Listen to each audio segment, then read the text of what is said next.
ಏನು ನೀವು ರೇಷ್ಮೆಗಳು ಸಾಕಾಣಿಕೆ ಮಾಡ್ತಾ ಇದ್ದೀವಿ ಅಂತ ಹೇಳಿದ್ರಲ್ಲ, ಹಾಂ ಸರ್. ಈ ಸಾಕಾಣಿಕೆ ಕೇಂದ್ರಕ್ಕೆ ಈ ರೀತಿ ಶೆಡ್ ಮಾಡ್ಕೊಂಡಿದ್ದೀರಿ. ಹೌದು. ಫಸ್ಟು ಶೆಡ್ಡನ್ನು ಯಾವ ರೀತಿ ರೆಡಿ ಮಾಡ್ಕೋಬೇಕು ಅನ್ನೋದ್ರ ಬಗ್ಗೆ ನಮ್ಮ ವೀಕ್ಷಕರಿಗೆ ಒಂದು ಮಾಹಿತಿ ಕೊಡಿ ಸರ್. ಸರ್, ಶೆಡ್ ಯಾವ ರೀತಿ ಮಾಡಬೇಕು ಅಂದರೆ ಅವರ ಖರ್ಚು ವೆಚ್ಚಕ್ಕೆ ತಕ್ಕನ ಮಾಡ್ಕೋಬಹುದು. ಕೆಲವರು ಸೋಗೆ ಶೆಡ್ ಮಾಡಿದ್ದಾರೆ, ಕೆಲವರು ಹಂಗೆ ತಟ್ಟಿಗೆ ಬರುತ್ತಲ್ಲ, ತಟ್ಟಿಗೆ ಕಟ್ಕೊಂಡು ಅದರಲ್ಲೂ ಶೆಡ್ ನೆಟ್ ಕಟ್ಕೊಂಡು ಶೆಡ್ ಮಾಡಿದ್ದಾರೆ. ನಾವೇನು ಮಾಡಿದ್ದೀವಿ, ಇಟ್ಟಿಗೆ ಗೋಡೆನಲ್ಲಿ, ಸಿಮೆಂಟ್ ಇಟ್ಟಿಗೆ ಗೋಡೆನಲ್ಲಿ ಶೆಡ್ ಮಾಡಿದ್ದೀವಿ. ಇದು ಉದ್ದ ಒಂದು 80 ಅಡಿ ಇದೆ, ಅಗಲ 23 ಅಡಿ ಅಗಲ ಇದೆ ಸರ್. ಈಗ ಅದಕ್ಕೆ ಸಿಮೆಂಟು ಇಟ್ಟಿಗೆ ಗೋಡೆನೇ ಆಗಬೇಕು, RCCನೇ ಆಗಬೇಕು, ಸೀಟ್ ಆಗಬೇಕು, ಈ ಥರ ಏನಿಲ್ಲ. ಸೋಗೆ ಶೆಡ್ಡಲ್ಲೂ ಮಳೆ ನೀರು ಸೋರದ ರೀತಿ ಹಂಗೆ ಒಂದು ಶೆಡ್ ಮಾಡ್ಕೊಂಡ್ರೆ ಆಯಿತು. ಹೌದು ಅಲ್ವಾ? ಹೌದೌದು. ಸರಿ. ಅಂದರೆ ಈಗ ಆ ಶೆಡ್ಡಿನ ಮೆಜರ್ಮೆಂಟು ಅವ್ರು ಎಷ್ಟು ಹುಳು ಸಾಕ್ತಾರೆ ಅನ್ನೋದ್ರ ಮೇಲೆ ಹೌದು ಡಿಪೆಂಡ್ ಆಗಿರುತ್ತೆ. ಈಗ ಅವ್ರು 100 ಮೊಟ್ಟೆ ಸಾಕ್ತಾರೆ, 100 ಮೊಟ್ಟೆ ಸಾಕೋರಿಗೆ ಎಷ್ಟು ಬೇಕಾಗುತ್ತೆ? 100 ಮೊಟ್ಟೆ ಸಾಕೋರಿಗೆ ಒಂದು 23 ಅಡಿ ಆಗಲ 30-35 ಅಡಿ ಉದ್ದ ಸಾಕಾಗುತ್ತೆ. ಸರಿ. ಈಗ ಈ ಹುಳುಗಳಲ್ಲಿ ಮೊಟ್ಟೆ ತರ್ತಿರಲ್ಲ, ಸ್ಟಾರ್ಟಿಂಗ್ ಸ್ಟೇಜಲ್ಲಿ ಯಾವ ರೀತಿ ಇರುತ್ತೆ? ಅದು ಹುಳು ಸಾಕಾಣಿಕೆ ಮಾಡ್ತಾ ಇರೋದ್ರದ್ದು ಒಂಚೂರು ಮಾಹಿತಿ ಕೊಡಿ ಸರ್. ಅಂದರೆ ಇತ್ತೀಚೆಗೆಲ್ಲವ ಚಾಕಿ ಕೇಂದ್ರಗಳು ಬಂದಿದ್ದಾವೆ. ಚಾಕಿ ಕೇಂದ್ರ ಬಂದಿರೋದ್ರಿಂದ ನೇರವಾಗಿ 6ರಿಂದ 7 ದಿವಸ ಮರಿ ಮೇಯಿಸ್ಬಿಟ್ಟು ನೇರವಾಗಿ ಮರಿನೇ ಕೊಡ್ತಾರೆ.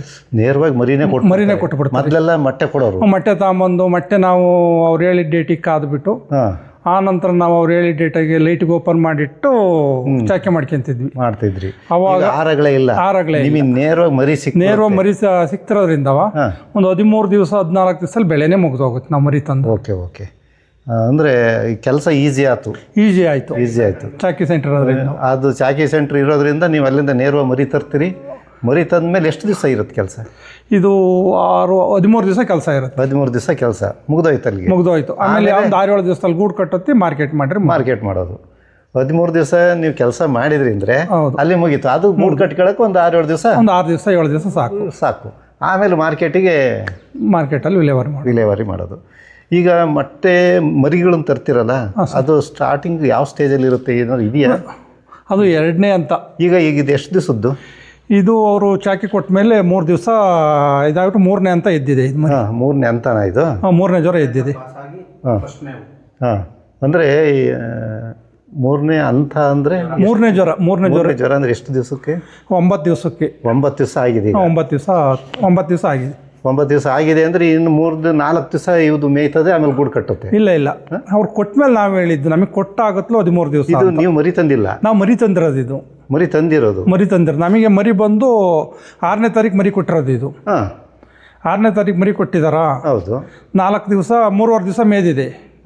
1 ದಿವಸ ಕೂತ್ಬಿಟ್ಟು ಪರೆ ಕಳಿಸಿದೆ. ಈಗ 6ನೇ ದಿವಸಕ್ಕೆ ಈಗ ಫಸ್ಟ್ನೇ ಮೇವಾಗಿದೆ, 3ನೇ ಜ್ವರ ಇದ್ದು. ಇನ್ನು 3 ದಿವಸಕ್ಕೆ 4ನೇ ಜ್ವರ ಹೋಗುತ್ತೆ. 4ನೇ ಜ್ವರ ಕೂತು 1 ದಿವಸ ಪರೆ ಕಳಿಸ್ಬಿಟ್ಟು ಅಲ್ಲಿಂದ 6 ದಿವಸ ಮೇದ್ರೆ ಬೆಳೆನೇ ಮುಗಿದು ಹೋಗುತ್ತೆ. 13ರಿಂದ 14 ದಿವಸದಲ್ಲಿ ಮರಿ ತಂದು 13-14 ದಿವಸದಲ್ಲಿ ಬೆಳೆ ಮುಗಿದು ಹೋಗುತ್ತೆ. ನಾವೇ ಮೊಟ್ಟೆ ತಗೊಂಬಂದ್ರೆ ಏನಾಗುತ್ತೆ, 22-23 ದಿವಸಕ್ಕೆ ಬೆಳೆ ಮುಗಿದು ಹೋಗುತ್ತೆ. ಒಂದು 7 ದಿವಸ ಗೂಡು ಕಟ್ಕೊಳುತ್ತೆ. ಸರಿ. ಈಗ ಮರಿ ಸಿಕ್ಕಿರೋದು ಭಾಳ ಈಸಿ ಆಯಿತು. ಈಗ ಎಷ್ಟನೇ ಜ್ವರ ಇದೆ ಅಂದರೆ ಇದು 3ನೇ ಜ್ವರ ಇದ್ದು ಮೊದಲನೇ ಮೇವು ಕೊಟ್ಟಿದ್ದೀವಿ. 3ನೇ ಜ್ವರ ಮೊದಲನೇ ಮೇವು. ಇನ್ನು 4ನೇ ಜ್ವರಕ್ಕೆ ಇನ್ನು 3 ದಿವಸ. ಈಗ 1 ಮೇವಾಗಿದೆ, ಇನ್ನು 6 ಮೇವಲ್ಲಿ 4ನೇ ಜ್ವರ ಹೋಗುತ್ತೆ. ಈಗ ಎಲ್ಲ ಒಂದೇ ಸ್ಟೇಜಲ್ಲಿ ಇರೋದಲ್ವ ಇದು? ಒಂದೇ ಸ್ಟೇಜ್ ಇರೋದು. ಇದನ್ನು ಒಂದು ಸ್ಟೇಜ್ ಅಂತ ಕರಿತೀರಿ ಅಲ್ವಾ?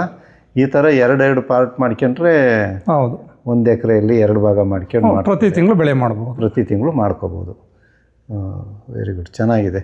ಈ ಮರಿಗಳನ್ನ ನೋಡ್ರಿ, ಇವೆಲ್ಲ ಬೆಳೆದ್ಬಿಟ್ಟು ಎಲ್ಲ ಸಾಮಾನ್ಯವಾಗಿ ಈ ಥರ ಪತಂಗಗಳಾಗೋಂಥವೆಲ್ಲ ಈ ರೀತಿ ಸೊಪ್ಪುಗಳನ್ನ ತಿಂದು ಆಮೇಲೆ ಅವು ಗೂಡು ಕಟ್ಟಿ. ಈಗ ನೋಡಿ, ಹುಳದಲ್ಲಿ ಒಂದೇ ಸಮಯ ಇದೆ. ನಾವು ಕ್ವಾಲಿಟಿ ಸೊಪ್ಪಿದ್ರೆ ಯಾವುದೇ ಹುಳ ಹನ್ನಿಕೋಸ ಆಗಲ್ಲ, ಸಣ್ಣದಪ್ಪ. ಈಗ ಈ ಹುಳುಗಳು ಹೆಲ್ತಿ ಆಗಿದೆ ಅನ್ನೋದಕ್ಕೆ ಏನು ಇಂಡಿಕೇಟ್ ಸಿಗುತ್ತೆ ನಮಗೆ? ಏನು ಅಂದರೆ, ನಾವು ಎಲ್ಲ ಹುಳುಗಳು ಒಂದೇ ಆವ್ರೇಜು ಸೈಜಲ್ಲಿರಬೇಕು.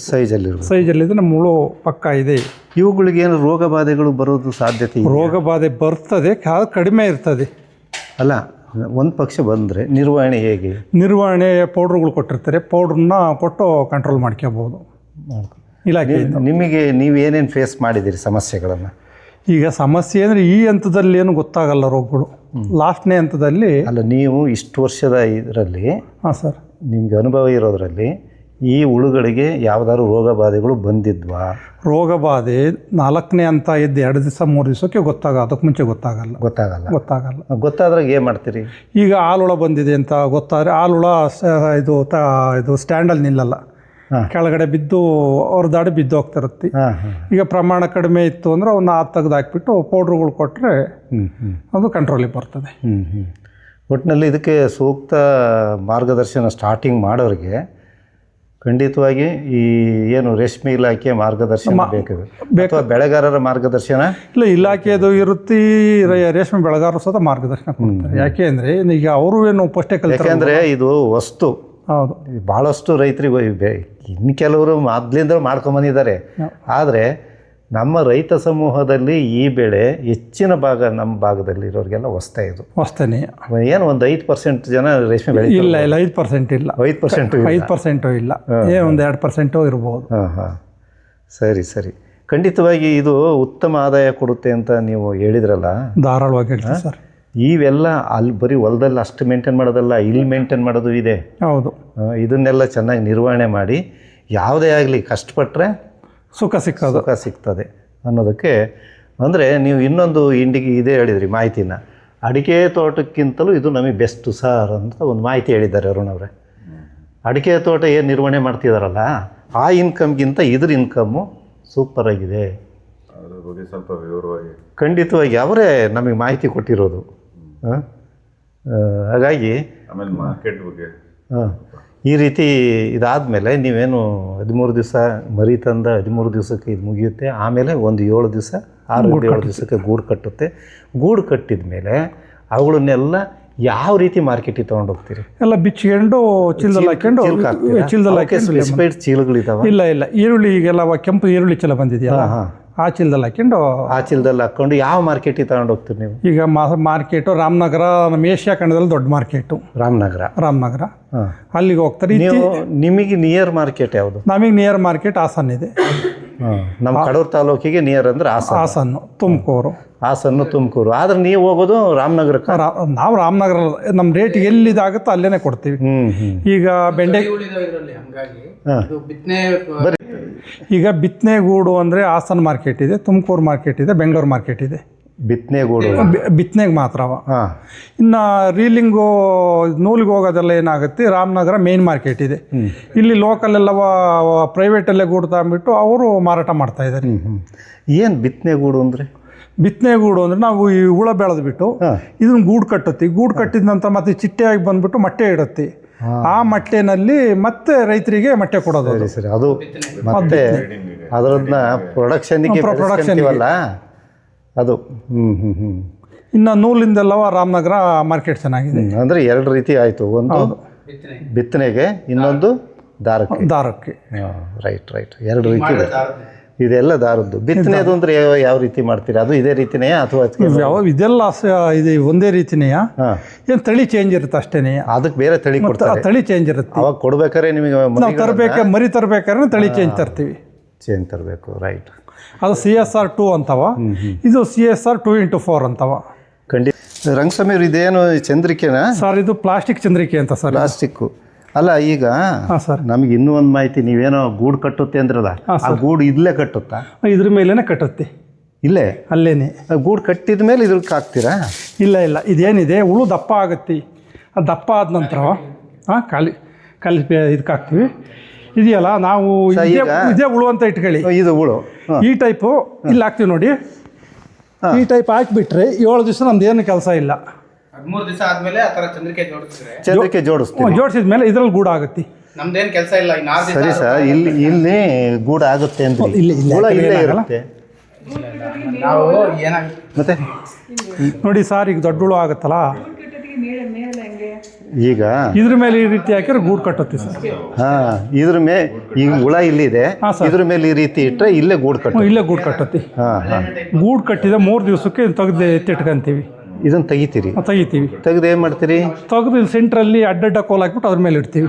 ಮೊದಲೆಲ್ಲ ಇರುವೆ ಇರಲ್ಲ, ಕೆಳಗಡೆ ಇಡ್ತಿದ್ವಿ.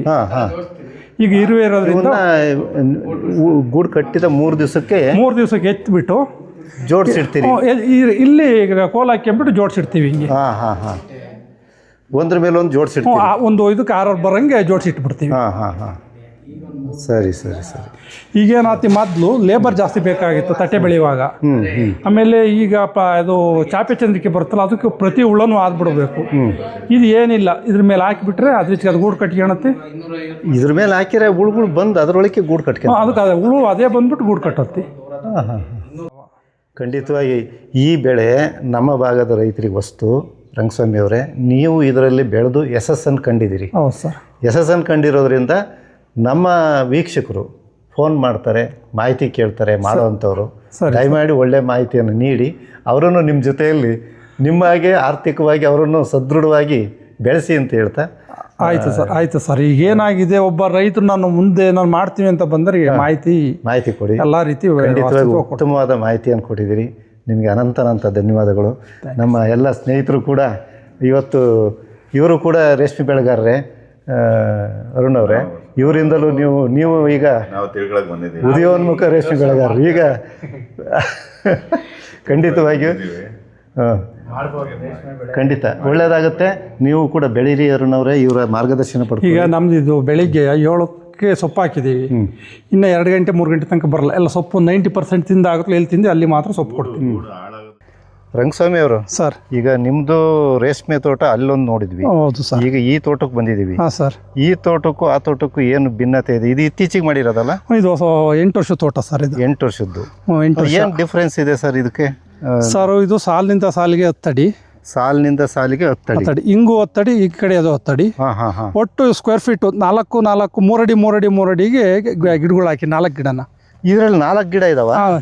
ಅದ್ರಲ್ಲಿ ಒಂದು ಹೋಗಿದೆ. ಇದರಲ್ಲಿ ನೋಡಿ, ಇದ್ರಲ್ಲಿ 4 ಗಿಡ ಇದೆ. 4 ಗಿಡ ಇದೆ. 4 ಗಿಡಕ್ಕೂ ಒಂದೇ ಡ್ರಿಪ್ ಬಳ್ಳಿ? ಒಂದೇ ಡ್ರಿಪ್ ಬಳ್ಳಿ. ನಾವು 2 ಹಾಕಿದೀವಿ. ನೀರು ಕಡಿಮೆ ಇದ್ರೂ ಒಂದಾದ್ರೂ ನಡೀತದೆ. ಈ ಡ್ರಿಪ್ ಬಳ್ಳಿಲಿ ಒಂದು ಮೈಕ್ರೋ ಟ್ಯೂಬ್ ಹಾಕಿಬಿಟ್ಟು, ಒಂದು ಮೈಕ್ರೋ ಟ್ಯೂಬ್ ಹಾಕಿಬಿಟ್ರೆ 4ಕ್ಕೂ ಒಂದೇ ಸಾಕಾಗತ್ತೆ. ಈಗ ನೀರು ಇಲ್ಲ ಅಂತ ಇಟ್ಕೊಳ್ಳಿ, ಒಂದು ಟ್ಯಾಂಕರ್ ಅಲ್ಲಿ ತಗೊಂಡ್ಬಿಟ್ಟು ಗುಣಿಗಾದ್ರೂ ಬಿಡ್ಬೋದು. ಆ ಮಟ್ಟಕ್ಕೆ ಮಾಡಬೇಕು ಅನ್ನೋ ಉದ್ದೇಶದಿಂದ ಈ ಟೈಪ್ ಮಾಡಿ. ಸರಿ. ಈಗ ಇದು ಕಡಿಮೆ ನೀರಿನಲ್ಲೂ ನಿರ್ವಹಣೆ ಮಾಡೋದಕ್ಕೆ ಹೌದು, ಒಂದು ಉತ್ತಮವಾದ ಉದಾಹರಣೆ.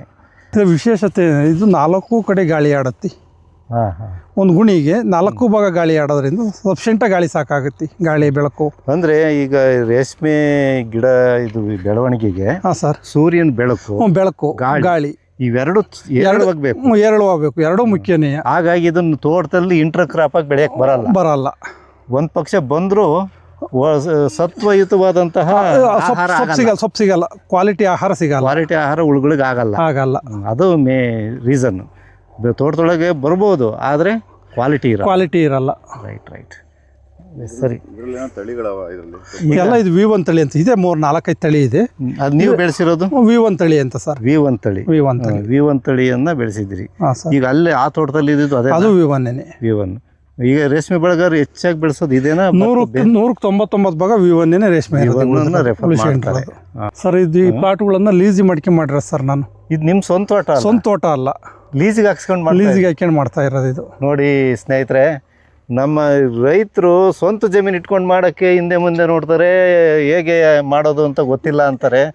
ನಮ್ಮ ರಂಗಸ್ವಾಮಿಯವರು ಇದರಲ್ಲಿ ಏನು ಆದಾಯ ಇದೆ ಅನ್ನೋದನ್ನು ಕಂಡುಕೊಂಡಿರೋದಕ್ಕೆ ಈಗ 2 ಲೀಸ್ಗೆ ಹಾಕ್ಸ್ಕೊಂಡು ಮಾಡ್ತಾ ಇದ್ದಾರೆ. 2 ಎಕರೆ ನಾವು 1,20,000 ಲೀಸ್ಗೆ ಹಾಕ್ಕೊಂಡ್ವಿ. ಈ ಬೋರ್ ಕೊರಿಸ್ಕೊಂಡು ಡ್ರಿಪ್ಪು ಅಂತ ನಾವು ಆಮೇಲೆ ಸೋಲಾರ್ ಪಿಟ್ ಮಾಡಿಸಿದ್ವಿ. ಹಂಗಾಗಿ ಅಷ್ಟರಿಂದ ಟೋಟಲ್ ಆಗಿ ಒಂದು 8-8.5 ಲಕ್ಷ ಖರ್ಚು ಮಾಡಿದ್ವಿ ಸರ್ ಅವತ್ತು. ಈ ಜಮೀನಿಗೆ 8.5 ಲಕ್ಷ ತಂತಿ ಬೇಲಿ ಸ್ವತಃ ಹಾಕ್ಸಿದೀವಿ. ನಿಮ್ಮದಲ್ಲದ 8.5 ಲಕ್ಷ ಖರ್ಚು ಮಾಡಿ ತಂತಿ ಬೇಲಿ ಬೋರು ಎಲ್ಲ ಹಾಕ್ಸಿ, ಇದಕ್ಕೆ ನಮ್ಮದೇ ಖರ್ಚು ವೆಚ್ಚಲ್ಲ. ಈಗ ಯಾರಾದರೂ ಬೇರೆಯವ್ರ ತೋಟಕ್ಕೆ ಇಷ್ಟೆಲ್ಲ ಖರ್ಚು ಮಾಡ್ಲಿಕ್ಕೆ ಸಾಧ್ಯ ಇತ್ತಾ? ಇನ್ಕಮ್ ಇಲ್ಲದೆ ಯಾರು ಆದಾಯ ಇದರಿಂದ ಮಾಡ್ದಂಗೆ ಆಯ್ತು ಸರ್. ಖಂಡಿತವಾಗಿ ನಿಮಗೆ ಉತ್ತಮವಾದ ಆದಾಯ ಇದರಲ್ಲಿದೆ. ನೀವು ಹೇಳಿದ್ದೆಲ್ಲ ನಮಗೆ ಇದೊಂದು ಸಾಕ್ಷಿ. ಅಲ್ಲಿಗೆ ನಿಮಗೆ ಚೆನ್ನಾಗಿ ಆದಾಯ ಬರ್ತಾ ಇದೆ ಅನ್ನೋದಕ್ಕೆ ಈ ಹೊಲ ಸಾಕ್ಷಿ. ಯಾಕೆಂದ್ರೆ ನಮ್ದಲ್ಲ, ಅವ್ರಿಗೆ ಲೀಸ್ ಬಿಟ್ಟು ಹೋಗ್ಬೇಕು. ಮುಂದಿನ ತಿಂಗಳು ಬಿಟ್ಟು ಹೋಗ್ತಿರ್ಬೇಕು. ಹೌದಾ? ಬಿಟ್ಟು ಹೋಗ್ಬೇಕು. ಎಷ್ಟು ವರ್ಷ ಬೆಳೆಸ್ಕೊಂಡ್ರಿ? 8 ವರ್ಷ ಬಳಸ್ಕೊಂಡಿದ್ದೀವಿ. 8 ವರ್ಷ ತುಂಬಿದೆ. ಈಗ ಜೂನ್ ತಿಂಗಳಿಗೆ ತುಂಬಿದೆ. ಈಗ ನಾವು ಈ ಸೊಪ್ಪು ಬಂದಿದೆಯಲ್ಲ ಅಂತ ಈ ಬೆಳೆ ಬಿಟ್ಕೊಂಡಿದ್ದಿಲ್ಲ, ಇದನ್ನು ಬಿಟ್ಕೊಡ್ಬೇಕಿತ್ತು ತೋಟನ. ಈಗ ನೀವು ಈಗ ತಂತಿ ಮತ್ತೆ ಬೋರು ಎಲ್ಲ ಬಿಟ್ಟೋಗೋದೇನೆ.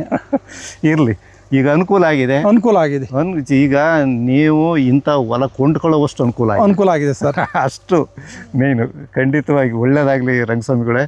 ಈಗ ಮತ್ತೆ ಈಗ ನೆಕ್ಸ್ಟ್ ಬೆಳೆಯಕ್ಕೆ ಏನು ಮಾಡ್ತೀರಿ? ನೆಕ್ಸ್ಟ್ ಬೆಳೆ ಇನ್ನು 6 ತಿಂಗಳು ಪಕ್ಕದ ಪ್ಲಾಟ್ ಇದೆ. ಹಾಂ, ಅಷ್ಟರಲ್ಲಿ ನಮ್ಮದೇ ಪ್ಲಾಟಲ್ಲಿ ಹೊಸ ತೋಟ ಮಾಡ್ತೀವಿ. ಅಲ್ಲ ಇದು ಈಗ ಲೀಸಿಗೆ ತಾನೆ ಅದು? ಲೀಸ್ ಇನ್ನು 6 ತಿಂಗಳು ಟೈಮ್ ಇದೆ. ಅದು ಅದಕ್ಕೆ 6 ತಿಂಗಳು 6 ತಿಂಗಳು ಟೈಮ್ ಇದೆ. ಆಮೇಲೆ ಅದು ಮುಗಿಯೋದು, ಅದು ಮುಗಿಯುತ್ತೆ. ಅಷ್ಟರಲ್ಲಿ ನಾನು ನಂದೇ ಪ್ಲಾಟಲ್ಲಿ ಮತ್ತೆ 1 ಎಕರೆ ಮಾಡ್ತಾ ಇದ್ದೀನಿ. ಅಲ್ಲಿ ಜಾಗ ರೆಡಿ ಮಾಡ್ಕೊಂಡು ರೆಡಿ ಇದೆ. ರೈಟ್ ಬಿಡಿ. ಪಕ್ಕದಲ್ಲಿ ಬೇಸಾಯ ಹೊಡೆದಿದೆಯಲ್ಲ ಅದರಲ್ಲಿ ಇದು ಮಾಡ್ತಾ ಇದ್ದೀವಿ. Very good, very good. ಒಳ್ಳೆ ಕೆಲಸ ಮಾಡ್ತಾ ಇದ್ದೀರಿ. ಭಾಳ ಖುಷಿ ಆಯ್ತಣ್ಣ. ನಿಮ್ಮ ಒಂದು ಇದು ಏನು ಬೆಳೆ ಮಾಡ್ತಾ ಇದ್ದೀರಲ್ಲ, ನಮ್ಮ ಯುವ ಸಮೂಹಕ್ಕೆ ಒಂದು ರೀತಿ ಪ್ರೇರಣೆ ಅದು. ಯಾಕಪ್ಪ ಅಂದರೆ ಆದಾಯ ಇಲ್ಲ, ಹೆಂಗೆ ಜೀವನ ಮಾಡೋದಪ್ಪ ಅಂತ ಯುವ ಪೀಳಿಗೆ ವಲಸೆ ಹೋಗೋವಂಥ ಕಾಲದಲ್ಲಿ ಇಲ್ಲಿದೆಯಪ್ಪ ಆದಾಯ ಮಾಡ್ರಿ ಅಂತ ತೋರಿಸ್ಕೊಡ್ತಿದ್ದೀರಲ್ಲ. ಹೌದು ಸರ್, ನೀವು ಆದರ್ಶ. ಖಂಡಿತವಾಗಿ ನೀವು ಪ್ರಗತಿಪರ ರೈತರು ಅನ್ನೋದಕ್ಕೆ ಸಾಕ್ಷಿ. ತುಂಬ ಧನ್ಯವಾದಗಳು ಅಣ್ಣ. ಒಳ್ಳೆ ಮಾಹಿತಿ ಕೊಟ್ಟಿದ್ದೀರಿ. ನಮ್ಮ ವೀಕ್ಷಕರು ಫೋನ್ ಮಾಡಿದರೆ ದಯಮಾಡಿ ಒಳ್ಳೆ ಮಾಹಿತಿಯನ್ನು ಕೊಡಿ. ಕೊಡೋಣ ಸರ್. ಓಕೆ, ಧನ್ಯವಾದ. ಧನ್ಯವಾದ ಸರ್.